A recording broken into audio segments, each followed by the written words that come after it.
Hi, it's me again with Corel Draw Tips and Tricks Part 3. And you can't say once I get on a kick, I stay on it.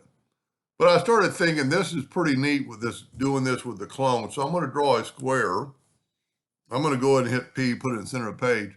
I'm going to go to Object and convert it to a curve. Then I'm going to take select all these nodes. I'm going to right click and break them apart. By doing that, I can take my virtual segment delete key and delete these two lines. So these are really two lines, but they're still together. So I can control D and I can mirror them both ways, and I have back to my rectangle. But the thing I forgot to do is to take this and go ahead and break it apart. Then I have just individual lines.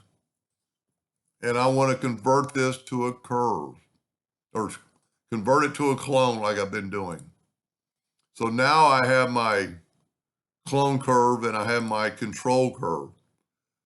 So I'm going to control D and move this thing in a 90-degree angle and put it here. And now I can grab both these and I can control D and I can mirror them both directions that I get back to my square.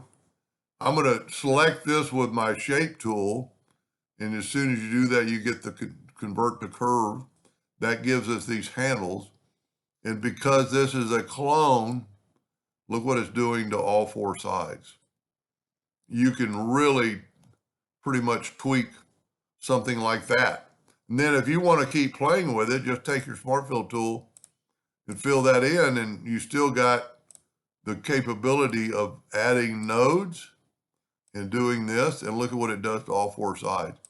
Stretch it out a little bit, stretch it the other way a little bit, tweak this a little bit, tweak this a little bit, and you get that shape right there. And you can just keep playing and playing and playing till you get the shape you want or something that you want to play with. Now, if you get rid of this clone or the control curve, all of them disappear. Anyway, kind of cool with the clone tool.